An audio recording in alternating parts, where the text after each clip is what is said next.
Hello friends, मैं अर्जुन प्रजापति आपका अपने यूट्यूब चैनल एपी मैथमेटिक्स में स्वागत करता हूं। फ्रेंड्स, आज हम इस वीडियो में एनसीईआरटी मैथमेटिक्स क्लास 12 का एक्सरसाइज 1.5 जो कि मिसलेनियस एक्सरसाइज है उसका सॉल्यूशन देने जा रहे हैं। तो फ्रेंड्स, इस एक्सरसाइज से रिलेटेड जितनी भी डेफिनेशंस हैं उनका हमने एक अलग से वीडियो बनाया है जिसका लिंक हमने डिस्क्रिप्शन में दे दिया है। तो इस एक्सरसाइज को अच्छे समझने के लिए आप वो एक वीडियो अवश्य देख लीजिएगा ताकि एक्सरसाइज आपको अच्छे समझ में आ सके। तो फ्रेंड्स, चलिए शुरू करते हैं। तो पहला क्वेश्चन है कि let F R to R defined as F x equal to 10x + 7 find the function G R to R such that F of G of F is equal to F of ji is equal to I R. कहा कि function आपके पास क्या है, function है आपके पास are से are पे, और फंक्शन एफ एक्स क्या दिया गया है 10x + 7 दिया गया है 10x + 7। तो क्या दिखाना है कि एक फंक्शन निकालना है जो जी आर से आर हो और किस कंडीशन को सेटिस्फाई करे, g of F is equal to F of ji is equal to I R. इसका मतलब हो गया कि ये g of F of g I R है, इसका मतलब एफ इन्वर्टिबल है। तो एफ इन्वर्टिबल है तो इन्वर्टिबल के लिए आपको क्या होना पड़ेगा 1 1 आन 2। तो पहले हम लोग 1 1 आन 2 चेक करेंगे कि फंक्शन 1 1 है कि आन 2 है कि नहीं है। तो पहले 1 1 चेक करते हैं पहले। तो 1 1 चेक करते हैं तो एफ एक्स 1 1 के लिए क्या करते हैं कि F x 1 equal to F x 2 लेके चलते हैं और x1 इजकल टू x2 आ जाता है तो फिर फंक्शन क्या हो जाएगा 1 1। तो एफ एक्स 1 क्या हो जाएगा 10x1 + 7 इजकल टू 10x2 + 7। तो यहाँ 7 7 कैंसिल हो गया तो 10x1 इजकल टू 10x2 यानी कि x1 इजकल टू x2। तो दिस इम्प्लाइज कि f इज 1 1। अब आपके पास f क्या हो गया 1 1 हो गया। अब f क्या चेक करना है, आन 2 चेक करना है। तो आन 2 के लिए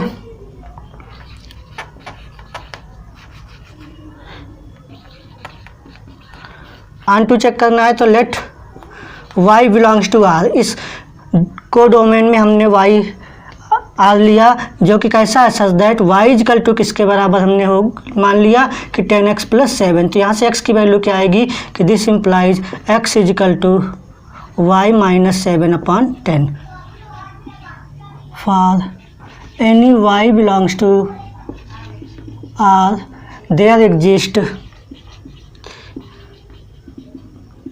x इजकल टू x कैसा बिलोंग करेगा y - 7/10 बिलोंग्स टू r। ये कौन सा r होगा, ये डोमेन वाला r होगा। सच दैट इस प्रकार से होगा कि एफ एक्स इजकल टू तो एफ एक्स क्या है आपके पास 10x + 7 तो 10x + 7 और 10x क्या माना अभी हमने y - 7/10 + 7। तो ये 10 से 10 कैंसिल हो गया तो y - 7 + 7 7 7 कैंसिल हो गया तो y आ गया। यानी एफ एक्स इजकल टू आपके पास क्या आ गया y।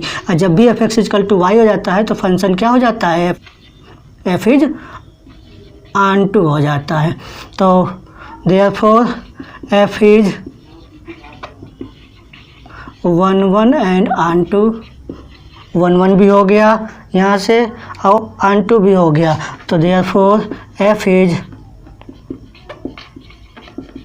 इन्वर्टिबल। f क्या हो गया इन्वर्टिबल हो गया। अब हमारे पास एक टारगेट हो गया कि f इन्वर्टिबल हो गया। अब हमें g फंक्शन डिफाइंड करना है जो इस कंडीशन को क्या करेगा सेटिस्फाई करेगा। लेट अस डिफाइंड g हमने फंक्शन डिफाइंड किया कैसा r से r में। अब वो किस प्रकार से होगा एज एफ वाई नहीं जी वाई। तो जी वाई इजकल टू क्या होगा, अभी हमने y की वैल्यू निकाली थी, y की वैल्यू यहाँ पे क्या आई थी y की वैल्यू x की वैल्यू y के टर्म में आई थी क्या y - 7/10। तो ये जी फंक्शन हमने डिफाइन कर लिया। अब ये चेक करना है कि g of F is equal to F of g I R आता है कि नहीं आता है। तो देखते हैं जी ऑफ एफ एक्स।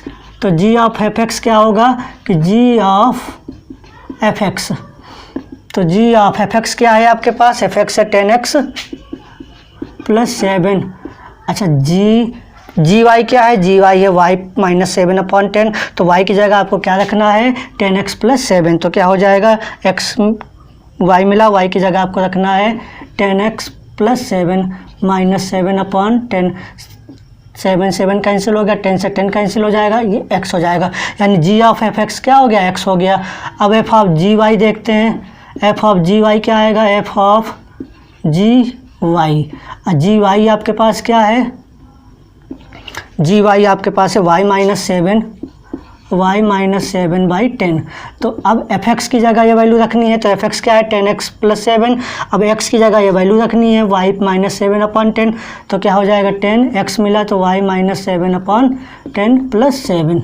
तो ये 10 से 10 कैंसिल हो गया, तो y माइनस 7 प्लस 7, तो ये हो गया y।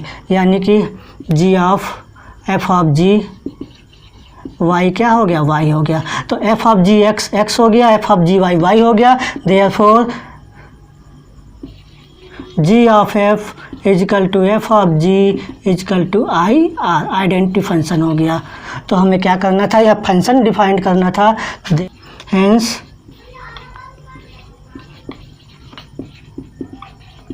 Required function will be, जो हमें फंक्शन पूछा गया है g R to R as किस प्रकार से होगा, g y is equal to y minus 7 upon 10। आपका ये रिक्वायर्ड फंक्शन आ गया। क्वेश्चन नंबर 2 देखिएगा, कह रहा है कि let f such that w to w be defined as fn equal to n minus 1 if n is odd and fn is equal to n plus 1 if n is even, so that f is invertible. Find the inverse of f, hence w is the set of, here w is the set of all whole numbers। क्या है कि function आपके पास किस पर है, w से w पर, यानी कि होल नंबर से होल नंबर पर। डोमेन भी होल नंबर है और कोडोमेन भी इसका होल नंबर है। अब फंक्शन fn किस प्रकार डिफाइंड है, फंक्शन fn डिफाइंड है n माइनस 1 कब होगा, जब n इज ऑड। जब ऑड होगा तो n माइनस 1 फंक्शन लेना है, और n प्लस 1 कब लेना है, कि जब इफ़ n इज इवन, जब n क्या हो, इवन हो, तो फंक्शन ये लेना है। अब आपको क्या शो करना है कि f जो है इन्वर्टिबल है। अगर ये इन्वर्टिबल है तो फंक्शन 1 1 भी होना चाहिए, ऑन 2 भी होना चाहिए। तो पहले हम लोग इसको क्या चेक करेंगे, फंक्शन 1 1 ऑन 2 है कि नहीं है। अगर ये 1 1 ऑन 2 है तो इसके बाद फिर हम इसका क्या निकालेंगे, इन्वर्स निकाल लेंगे। तो देखते हैं पहले 1 1 ऑन 2। तो 1 1 ऑन 2 चेक करना है, तो 1 1 चेक करने के लिए यहाँ पे 2 केस लेना पड़ेगा। एक बार ऑड के लिए लेंगे, एक बार इवन के लिए लेंगे। तो दो केस यहाँ पे आएंगे। तो केस फर्स्ट में क्या होगा, केस फर्स्ट में हम लेंगे अगर दोनों नंबर जो है ऑड हैं तो क्या होगा, both n1 and n2 are odd. अगर दोनों n1 n2 ऑड होंगे तो क्या होगा कि fn1 इजकल टू fn2 लेके चलेंगे, और n1 इजकल टू n2 देखते हैं आता है कि नहीं आता है। तो fn1 की वैल्यू क्या हो जाएगी, n1 माइनस 1 n2 माइनस 1, 1 से 1 कैंसिल हो जाएगा, तो n1 बराबर n2। यानी कि इस केस में फंक्शन क्या होगा, 1 1 होगा। केस सेकंड देखते हैं। केस सेकंड में if both n1 and n2 are even, अगर दोनों इवन हो गए तब क्या होगा, तब चेक करते हैं कि fn1 इजकल टू fn2 लेके चलते हैं। चूँकि इवन है तो क्या लिखना पड़ेगा, n प्लस 1 फंक्शन लेना पड़ेगा। तो ये हो जाएगा n1 प्लस 1 और ये हो जाएगा n2 प्लस 1। तो यहाँ से आ गया n1 बराबर n2, 1 से 1 कैंसिल हो जाएगा। तो यहाँ से भी फंक्शन क्या हो गया, 1 1। अच्छा, एक केस और निकलता है कि अगर ये हो सकता है कि एक नंबर इवन ले लें, एक नंबर ऑड ले लें, तब क्या होगा। केस थर्ड में अगर ऐसा कुछ हो गया तो केस थर्ड में if n1 is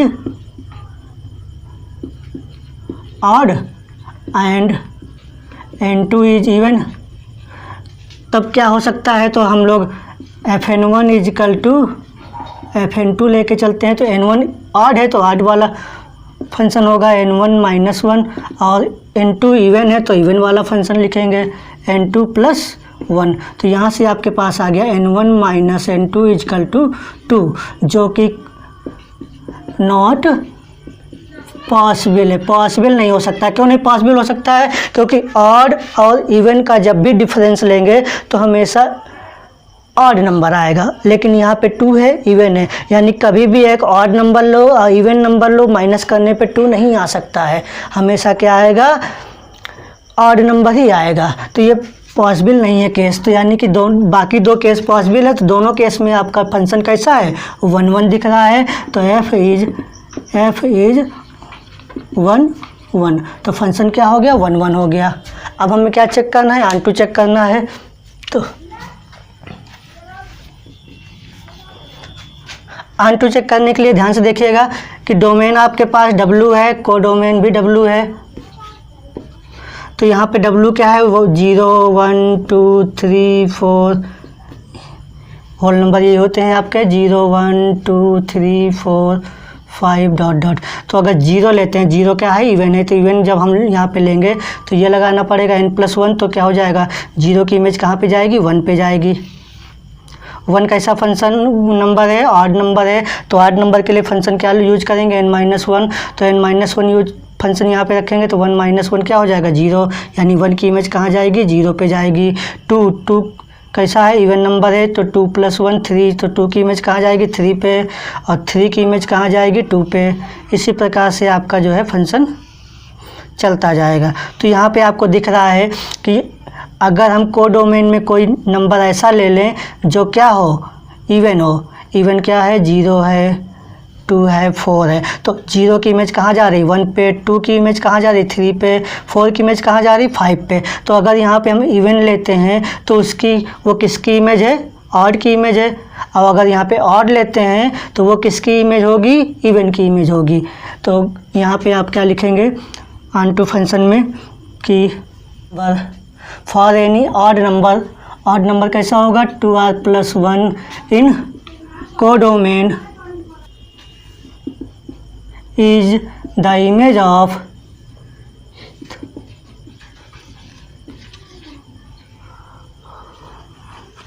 any even number 2r in domain। यहाँ से कोई भी 2r+1 यानी ऑड नंबर लोगे, वो डोमेन के किसी न किसी जो है इवन नंबर की इमेज होगी। सिमिलरली इसी प्रकार से अगर यहाँ पे कोई इवन नंबर ले लें तो वो किसी न किसी ऑड नंबर की इमेज होगी। सिमिलरली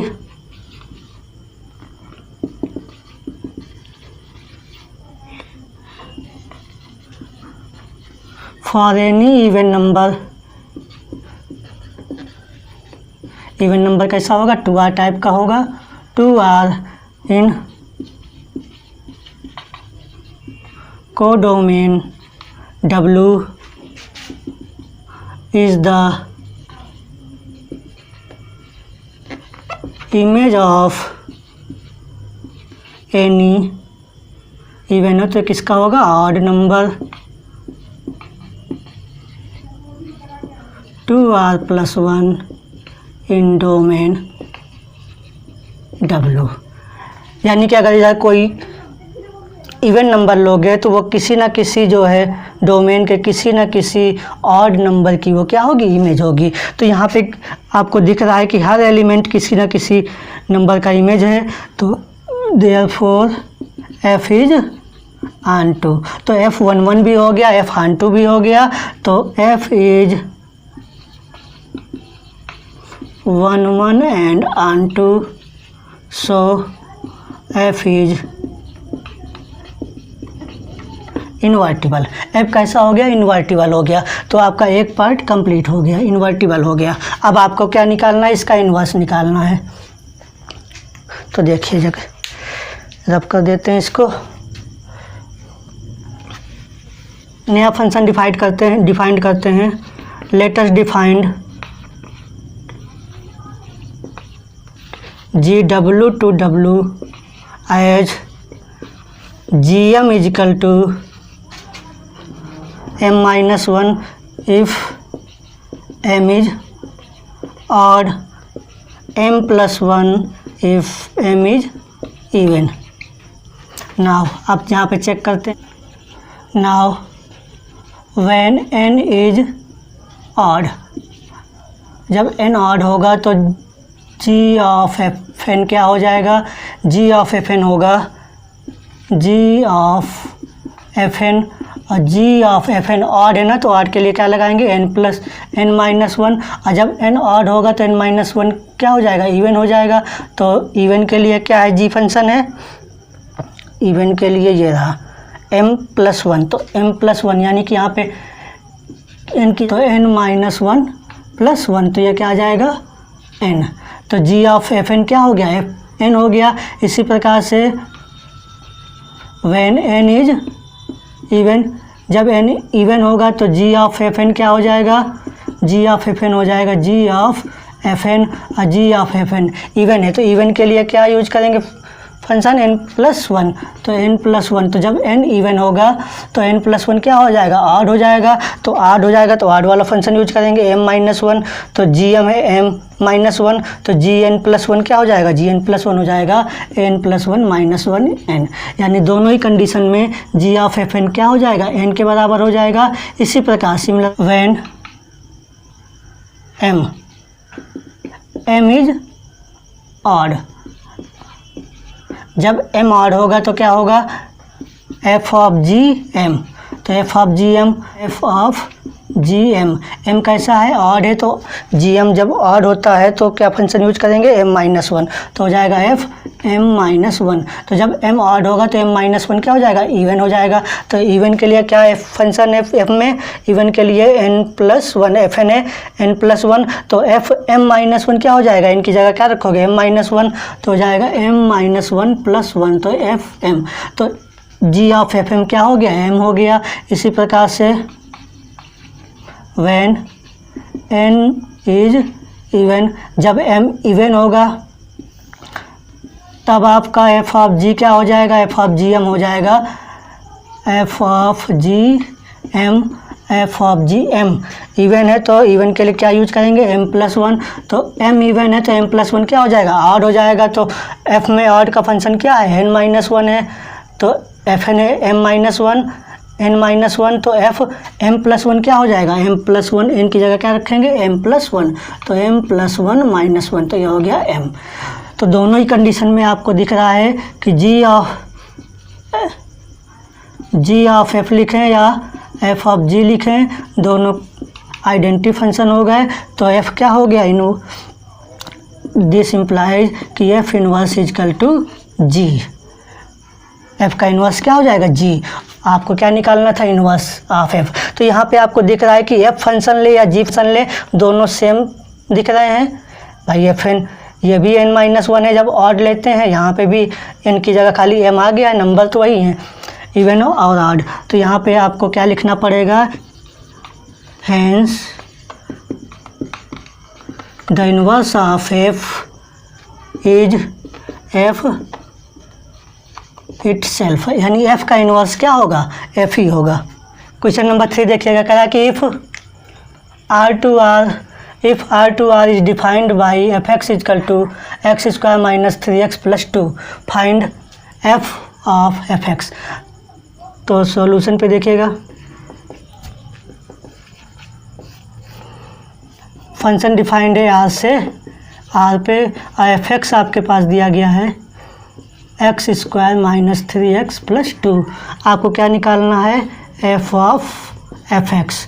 तो f ऑफ एफ एक्स होगा f ऑफ एफ एक्स की वैल्यू क्या है, x square minus 3x plus 2। अब एफ एक्स की वैल्यू ये है तो f x square minus 3x plus 2 की वैल्यू क्या होगी, इसी में जहाँ भी x दिखेगा वहाँ पे क्या रख देना है, x square minus 3x plus 2, तो हो जाएगा x square minus 3x plus 2 का होल स्क्वायर माइनस 3, फिर यहाँ पे x दिखा तो यहाँ पे रख देंगे x square minus 3x plus 2 और प्लस ये 2।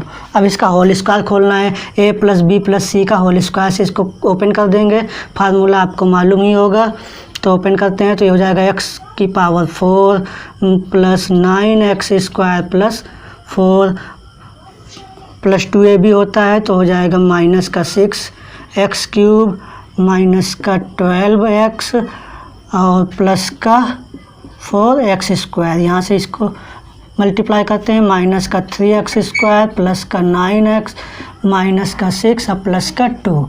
तो यहाँ पे देखते हैं तो x की पावर 4 है, एक्स क्यूब वाला कोई है, यह है माइनस का 6 एक्स क्यूब, एक्स स्क्वायर ये है 9x², 4x² और ये 3 तो यहाँ से इसको घट गया तो x² बचा, ये 9x² हो गया तो ये हो गया 10x²। एक्स वाले देखते हैं 12 है माइनस का और प्लस का 9 है तो यहाँ पे बचेगा माइनस का 3x। डिजिट में देखते हैं 4 है और 2 6 और -6 कैंसिल हो गया तो f(x) आपका ये आंसर हो गया। क्वेश्चन नंबर 4 देखिएगा, कह रहा है कि so that function f(r) to x belongs to r, x lies between -1 to 1 defined by f(x) equal to x plus mod x belongs to r is 1 1 and onto function. कह रहा है जो function दिया गया है इसको क्या प्रूव करना है, 1 1 और onto फंक्शन। चूँकि तो देखते हैं जरा इसका सोल्यूशन। आपके पास f(x) क्या दिया गया है, x/1 प्लस मॉड x। चूँकि मॉड फंक्शन आ गया तो मॉड फंक्शन में यहाँ पे दो केस आते हैं, x अगर ग्रेटर देन 0 है तो मॉड x की वैल्यू x हो जाती है, अगर और यहाँ पे अगर लेस देन 0 है तो इसकी वैल्यू क्या हो जाती है, मॉड x की वैल्यू हो जाती है -x। तो यहाँ पे केस फर्स्ट लेते हैं, case first, if x is greater than equal to 0 तो मॉड x क्या हो जाएगा, मॉड x हो जाएगा x। तो f(x) क्या बन जाएगा आपके पास, f(x) हो जाएगा x/1 प्लस x। अच्छा केस सेकेंड में if x is less than 0 तो मॉड x क्या हो जाएगा, -x हो जाएगा। तो f(x) आपके पास फंक्शन क्या हो जाएगा, x1 - x। तो आपके पास फंक्शन f(x) हो गया x/1 प्लस x और x/1 - x। ये कब यूज करेंगे कि if x is greater than equal to 0 और इफ़ x लेस देन 0। अब इसको चेक करना है कि ये 1 1 है, onto है कि नहीं है। तो देखते हैं 1 1 onto। तो पहले क्या चेक करते हैं, 1 1। तो फंक्शन 1 1 है कि नहीं। तो when x is greater than 0, जब फंक्शन क्या होगा, x ग्रेटर देन 0 होगा तो f(x1) इजकल टू क्या लेके चलेंगे, f(x2) देखते हैं x1 इजकल टू x2 आता है कि नहीं आता है। तो ग्रेटर देन 0 के लिए f(x) क्या है, x/x प्लस 1। तो ये जाएगा x1/1 plus x1 equal to x2/1 plus x2। Cross multiplication करते हैं तो x1 plus x1 x2 is equal to x2 plus x1 x2, ये कैंसिल हो गया तो x1 बराबर हो गया x2। अच्छा सेकेंड केस में देखते हैं, when x is less than 0 तो when x is less than 0 पे फंक्शन क्या लेके चलेंगे, f(x) x/1 - x। तो f(x1) इजकल टू क्या लेके चलेंगे, f(x2)। तो f(x1) की वैल्यू क्या होगी, x1/1 - x1 x2/1 - x2। Cross multiplication करेंगे x1 - x1 x2 is equal to x2 - x1 x2, ये कैंसिल आउट हो जाएगा, x1 इजकल टू x2। तो दोनों ही केसेस में आपने देखा कि x1 इजकल टू क्या आ गया, x2 आ गया। तो फंक्शन क्या हो गया, 1 1। तो देयरफॉर f इज 1 1। तो फंक्शन 1 1 हो गया। अब आपको क्या चेक करना है, onto फंक्शन चेक करना है। onto फंक्शन चेक करने के लिए भी यही दो केस लेके चलेंगे। तो onto देखते हैं कैसे चेक करेंगे, onto। तो onto में फिर वही केस लेके चलेंगे, when x is greater than 0। अगर ग्रेटर देन 0 तो f(x) क्या यूज करेंगे, x/1 प्लस x यूज करेंगे। तो let y belongs to r, और ये r किस में है, कोडोमेन में है। अब किस प्रकार से है कि y equal to x, function क्या है, x/1 प्लस x। तो x/1 प्लस x, तो यहाँ पे x की वैल्यू निकालते हैं तो हो जाएगा x equal to y plus yx। x इधर के कॉमन हो जाएगा तो x कॉमन हो जाएगा तो 1 - y equal to y, x equal to हो जाएगा y/1 - y। यानी कि for any y belongs to R के साथ में कोडोमेन में there exist x equal to y upon 1 minus y in domain R such that fx equal to क्या है आपके पास, x ये है f of y upon 1 minus Y. चूँकि ये ग्रेटर देन 0 वाला है तो ये केस लेके चलेंगे। तो fx आपके पास है x अपॉन 1 प्लस एक्स, तो x की जगह क्या यूज करना है, y अपॉन 1 माइनस वाई। तो ये क्या हो जाएगा, ये हो जाएगा y upon 1 minus Y upon 1 plus Y upon 1 minus Y. LCM दोनों के कैंसिल हो जाएंगे तो y अपॉन यहाँ पे हो जाएगा 1 माइनस वाई प्लस वाई। तो ये आ गया y, यानी कि fx इजकल टू हो गया y। इसी प्रकार केस सेकेंड में देखते हैं। केस सेकेंड में y बिलोंग्स टू, यहाँ पे case second when x is less than 0, तो x इज लेस देन 0 लेंगे तो fx क्या यूज करेंगे, x अपॉन 1 माइनस एक्स। तो y किसके बराबर हो जाएगा, तो y बराबर हो जाएगा x अपॉन 1 माइनस एक्स के। तो यहाँ से वैल्यू निकालेंगे x की, तो क्या आएगी y अपॉन 1 प्लस वाई। तो for any y belongs to R के साथ में कोडोमेन में there exist x equal to y upon 1 plus y in domain R such that. अब इसको हम रफ कर रहे हैं, ध्यान से देखिएगा। सच दैट कि fx इजकल टू, fx आपके पास क्या है y अपॉन 1 प्लस वाई, और ये लेस देन 0 की में यूज कर रहे हैं तो x upon 1 minus x function use करेंगे, यानी कि fx आपका लेंगे x अपॉन 1 माइनस एक्स। तो fy अपॉन 1 प्लस वाई क्या हो जाएगा, x की जगह क्या रखेंगे y अपॉन 1 प्लस वाई। तो y upon 1 plus Y upon 1 minus Y upon 1 plus y. LCM दोनों के सेम में कैंसिल हो जाएंगे।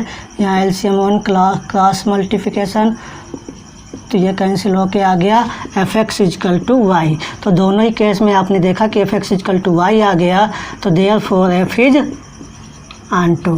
तो f ऑनटू भी हो गया। अब इसके पहले हमने देखा था f11 भी था, तो hence f is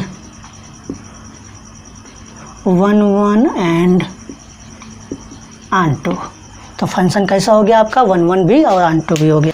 question number 5 देखिएगा, कह रहा है कि so that the function f R to R given by f x equal to x cube is injective. कह रहा है function x equal to x cube है और इसको क्या दिखाना है, इंजेक्टिव। तो इंजेक्टिव का मतलब होता है 1 1। तो यहाँ पे आपको क्या दिखाना है, 1 1 दिखाना है। बहुत ही सिंपल सवाल है, देखिएगा सॉल्यूशन में। फंक्शन डिफाइंड है आर से, आर में एफ एक्स क्या दिया गया है, एक्स क्यूब है। तो सपोज कर लेते हैं कि F x 1 equal to F x 2। तो एफ एक्स एक्स क्यूब है तो एफ एक्स 1 क्या हो जाएगा, एक्स 1 का क्यूब, ये हो जाएगा एक्स 2 का क्यूब। तो यहाँ से आपको आएगा एक्स 1 इजकल टू एक्स 2 ही आएगा। अब यहाँ पे एक केस आप ये कह सकते हो कि x1 equal to minus x2 भी आ सकता है, लेकिन जब इसका क्यूब करोगे तो x1 का क्यूब क्या हो जाएगा, माइनस का x2 का क्यूब हो जाएगा, जो कि यहाँ पे x1 का क्यूब इजकल टू क्या है, x2 का क्यूब है। तो ये तभी पॉसिबल है जब x1 इजकल टू क्या होगा, x2 होगा। अगर इनमें से कोई माइनस का होता है तो ये केस पॉसिबल नहीं है, या तो दोनों प्लस के होंगे या दोनों माइनस के होंगे। कुल मिलाकर के कंडीशन यही होगी कि दोनों की वैल्यू क्या होगी, सेम होगी। तो जब x1 इजकल टू x2 हो गया तो this implies f is 1 1। 1 1 means injective. Question number 6 देखिएगा, कह रहा है कि give examples of two function f n to z and G Z to Z such that G of F is injective but G not injective। कह रहा है F और G के ऐसे फंक्शन बताने हैं कि G इंजेक्टिव ना हो, इंजेक्टिव मीन्स 1 1, G 1 1 ना हो लेकिन G ऑफ F जो है 1 1 हो। तो ऐसे दो एग्जाम्पल देने, एक F का एक G का। तो देखिएगा ज़रा सॉल्यूशन में।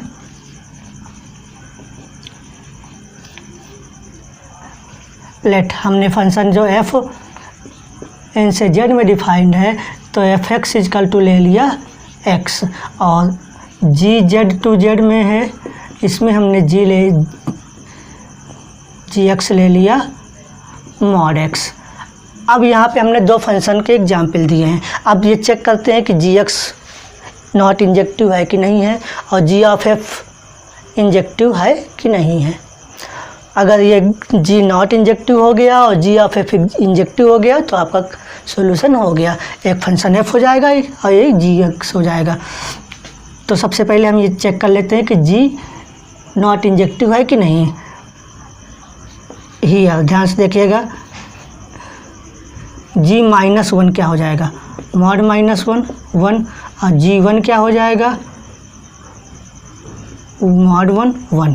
तो यहाँ पे आपने देखा कि g minus 1 equal to G1 but minus 1 not equal to 1। तो this implies g is not 1 1, not 1 मतलब नॉट इंजेक्टिव हो गया। अब g इंजेक्टिव नहीं हो गया लेकिन g ऑफ f क्या होना चाहिए, इंजेक्टिव होना चाहिए। तो अब g ऑफ f ध्यान से देखिएगा, जो f फंक्शन था वो कहाँ से कहाँ पे था, n से z में है, और जो g फंक्शन है वो z से z पर है। तो g ऑफ एफ फंक्शन ये होगा, g ऑफ एफ होगा जो कहाँ से स्टार्ट होगा, डोमेन उसका क्या होगा, n होगा, और को डोमेन होगा z होगा। तो g ऑफ एफ एक्स क्या हो जाएगा, g ऑफ एफ एक्स होगा g of F x. F x की वैल्यू क्या है आपके पास, x है, तो g ऑफ x हो जाएगा, और g ऑफ x क्या हो जाएगा, मॉड x, यानी कि g ऑफ एफ एक्स हो गया मॉड x। अब इसको दिखाना है कि ये इंजेक्टिव फंक्शन होगा। इंजेक्टिव फंक्शन होगा तो मतलब इंजेक्टिव मीन्स 1 1 होगा। तो 1 1 चेक करना है तो हमने लेट कर लिया कि g of f x1 equal to g of f x2। तो यहाँ से क्या आना चाहिए, x1 इजकल टू x2 आना चाहिए। तो g ऑफ एफ एक्स क्या है, मॉड x है, तो g ऑफ एफ x1 क्या हो जाएगा, मॉड x1 हो जाएगा, और g ऑफ एफ x2 क्या हो जाएगा, मॉड x2 हो जाएगा। अब मॉड x1 और मॉड x2 इक्वल हैं तो ये x1 इजकल टू x2 हो जाएगा। क्यों ऐसा हो जाएगा, क्यों, because x1 and x2 belongs to n। यहाँ पे देखिए g ऑफ f का जो डोमेन है ये x1 x2 कहाँ से आएंगे, डोमेन से आएंगे, और डोमेन क्या है, नेचुरल नंबर है। नेचुरल नंबर है तो कभी भी ये माइनस में नहीं होगा, ना x1 माइनस में होगा ना x2 माइनस में होगा, तो इनके मॉड क्या होंगे, सेम होंगे। तो x1 इजकल टू क्या आ गया, x2 आ गया। दिस मीन्स, दिस इम्प्लाइज कि g ऑफ f इज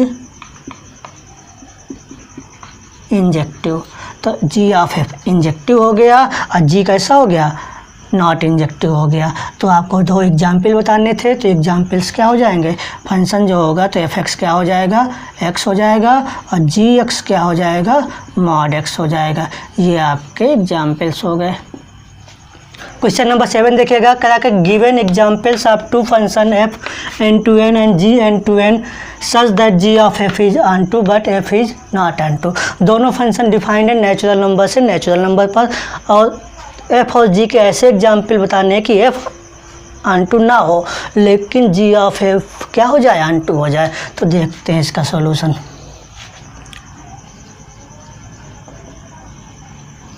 हमने लेट कर लिया कि f n to n as किस प्रकार से है कि एफ एक्स इजकल टू हमने ले लिया x plus 1 and g n से एन है, और हमने इसका जो फंक्शन लिया है जी एक्स वो लिया है x माइनस 1 और 1। ये कब लेंगे, जब x ग्रेटर दैन 1 हो और जब x इजकल टू 1 हो। x इजकल टू 1 पे इसकी वैल्यू 1 है, और x से अधिक पर वैल्यू क्या है, x माइनस 1 है। अब हम चेक करते हैं कि पहले f को देखते हैं कि यह नॉट ऑन टू है कि नहीं है। तो फंक्शन f किस पे डिफाइंड है, नेचुरल नंबर से नेचुरल नंबर पर। तो नेचुरल नंबर से नेचुरल नंबर पर फंक्शन डिफाइंड है और कैसा फंक्शन है कि x प्लस 1 हो जाता है। 1 2 3 4 5 डॉट डॉट 1 2 3 4 5 डॉट। तो 1 जब रखेंगे यहाँ पे तो 1 की इमेज कहाँ पे जाएगी, 1 + 1 2 पे, तो 1 की इमेज जाएगी 2 पे, और 2 की इमेज कहाँ जाएगी, 2 रखेंगे तो 2 की इमेज जाएगी 3 पर, 3 की इमेज जाएगी 4 पर, 4 की 5 पर, 5 की 6 पर, इसी प्रकार चलती जाएगी। लेकिन ये जो 1 एलिमेंट है, 1 इस कोडोमेन में तो है लेकिन 1 किसी की इमेज नहीं है। तो here it is clear that 1 belongs to natural number, किस नेचुरल नंबर में, डोमेन में, बट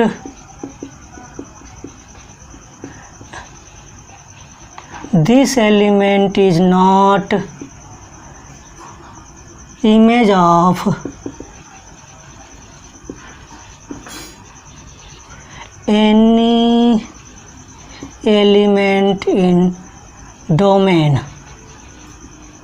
जो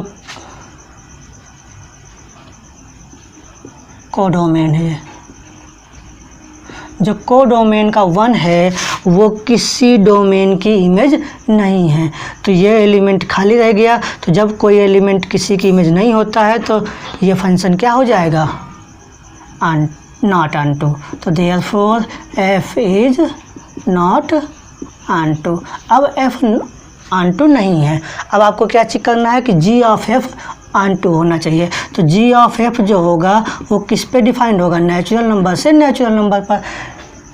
तो नेचुरल नंबर से नेचुरल नंबर पर होगा तो g ऑफ f(x) की वैल्यू देखते हैं। g ऑफ f(x) क्या हो जाएगा, g ऑफ f(x) हो जाएगा। और g ऑफ f(x), g और f(x) क्या है, x + 1 हो जाएगा। f(x) की वैल्यू x + 1 है। अब gx + 1 क्या हो जाएगा, तो gx + 1, देखिए x कहाँ से आ रहा है, नेचुरल नंबर से, तो x की वैल्यू 1 होगी, 2 होगी, 3 होगी, तो 1 भी रखेंगे तो 2 हो जाएगा, 2 रखेंगे 3 हो जाएगा, यानी कि ये वैल्यू हमेशा 1 से ग्रेटर देन होगी। तो हम लोग ये वाला फंक्शन यूज करेंगे। तो gx की वैल्यू क्या है, x - 1, तो gx + 1 क्या हो जाएगा, ये हो जाएगा x + 1 - 1, तो ये हो जाएगा x। ऐसा क्यों यूज किया, क्योंकि x + 1 ग्रेटर देन 1 है। अच्छा, तो g ऑफ f(x) क्या हो गया, x हो गया।